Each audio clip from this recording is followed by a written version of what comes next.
Election commission की जानिब से आज महाराष्ट्र में लोकल बॉडीज के चुनाव की तारीखों का ऐलान कर दिया गया।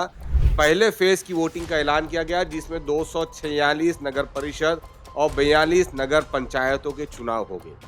इलेक्शन कमीशन ने बताया कि पूरे महाराष्ट्र के पहले फेज के चुनाव के लिए 66,775 सरकारी कर्मचारी यानी सरकारी नौकर काम पर लगे हुए हैं। नगर पालिका चुनाव की तारीखों के ऐलान के बाद अब यह अंदाजा लगाया जा सकता है कि दिसंबर के आखिर तक पूरे महाराष्ट्र की महानगर पालिका के चुनाव पॉसिबल नजर आ रहे हैं।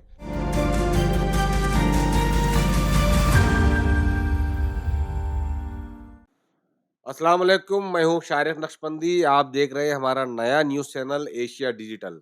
आगे बढ़ने से पहले आपसे रिक्वेस्ट है कि हमारे इस चैनल को सब्सक्राइब करें और शेयर ज़रूर करें। महाराष्ट्र में कोविड की वजह से और ओबीसी रिजर्वेशन की पिटीशन की वजह से पिछले कई सालों से डिले होते जा रहे लोकल बॉडी इलेक्शंस को पर इलेक्शन कमीशन ने आज रोक लगा दी है। इलेक्शन कमीशन की जानिब से आज महाराष्ट्र में लोकल बॉडीज के चुनाव की तारीखों का ऐलान कर दिया गया। पहले फेज की वोटिंग का ऐलान किया गया, जिसमें 246 नगर परिषद और 42 नगर पंचायतों के चुनाव होंगे। इन 246 नगर परिषद और 42 नगर पंचायतों में जुमला 6,859 मेंबर्स और 288 अध्यक्ष यानी सदर चुने जाएंगे। महाराष्ट्र इलेक्शन कमीशन ने इस सिलसिले में डिटेल्स बताते हुए कहा कि 10 नवंबर से नॉमिनेशन का काम शुरू होगा, जो 17 नवंबर तक चलेगा। 17 नवंबर तक इसकी मुद्दत रहेगी कि कौन कौन अपना नॉमिनेशन दाखिल करता है।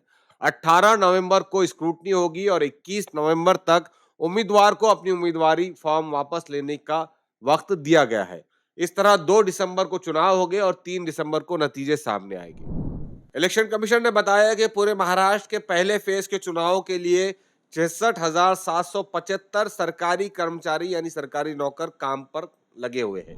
नगर पालिका चुनाव की तारीखों के ऐलान के बाद अब यह अंदाजा लगाया जा सकता है कि दिसंबर के आखिर तक पूरे महाराष्ट्र की महानगर पालिका के चुनाव पॉसिबल नजर आ रहे हैं। इसलिए कि पहले फेज के चुनाव और उनके नतीजों की तारीखों का ऐलान कर दिया गया। अब ऐन मुमकिन है कि महाराष्ट्र की तमाम महानगर पालिका के चुनाव को दिसंबर आखिर तक मुकम्मल करके जनवरी के फर्स्ट वीक में इन चुनाव के नतीजों का ऐलान किया जा सकता है।